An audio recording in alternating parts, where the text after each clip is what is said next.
Alice is a VP in marketing for a pharmaceutical company who has stopped by in a motel with her colleague and lover, John. Her unsuspecting husband Eric wants her to hurry back home so they can go to a fertility doctor to try and have a baby, and so she sets off with John at 2 a.m. to make it in time. While on the road, John notices the fuel light is on and they stop off at a gas station. While inside, Alice goes to get a coffee for the journey and notices there's no one around and that there's blood splatter on the walls. She tries to leave in a hurry but is shot in the arm and falls to the floor in pain.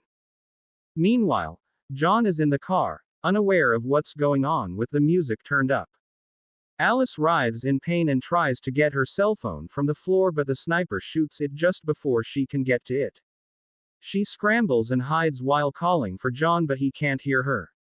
John notices the fuel light is on again and sees that the tank underneath the car has been severed, therefore leaking oil. He goes inside the store to find Alice but is instantly shot in the neck and falls to the floor.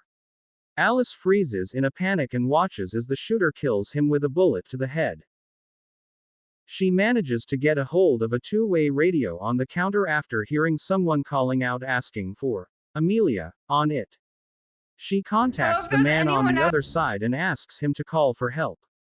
He calls the police while on the line but then soon reveals it's an act and that he is the one who was shooting at her from the billboard across the street. They converse on the radio and he tells her he knows about her affair and her profession, that she is poisoning society by marketing pharmaceuticals and is also tired of the modern, woke world, from women accusing men of harassment to vaccinations and fake news. Alice tries to make a run for it multiple times but is shot at and narrowly misses them every time. She manages to make it behind the counter where she finds the dead store worker, Amelia. The sniper tells her that Amelia was his wife who was having an affair and thus, he killed her. Moments later, a man pulls up in a car and walks inside the convenience store. He calls out Amelia's name and Alice tells him to watch out for the sniper.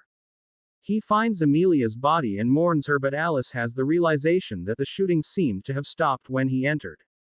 The man swears he isn't the sniper and Alice tells him to go to get his phone from the car and call the police to prove it. He wants to help her and so goes to his vehicle to get his phone, but just as he makes it inside, is shot in the head. Running out of hope, Alice quickly tries to come up with a way of escape. While the sniper is distracted on the radio, ranting about society, Alice uses umbrellas to shield the view of the store and creates a path of escape. The sniper shoots at her but she manages to get outside. She almost makes it to the car but is shot at several times and is forced to run back inside. Angry and worn down, Alice yells at the sniper, telling him that she cheated on her husband because she is angry at herself and that she doesn't want to give birth to a child in a world with people like him. An elderly couple then pull up to the gas station and she tries to signal at the man to leave, but he is suddenly shot down by the sniper.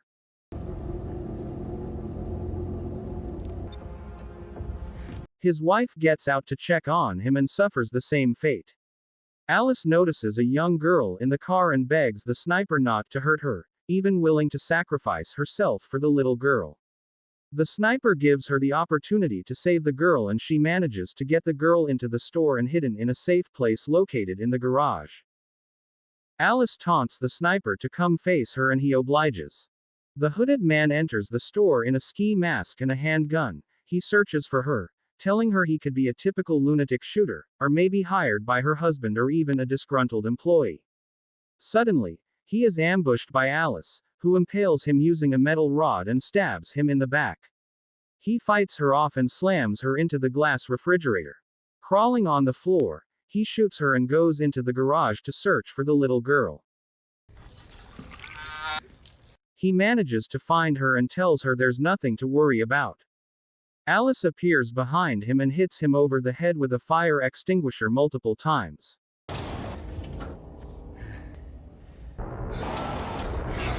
She hits the button on the garage door to lower it and drags his body directly underneath. She tries to take his ski mask off but the shooter resists and eventually his head is crushed under the garage door as the young girl watches. Alice succumbs to her wounds and dies as the little girl walks out of the store and down the road, alone.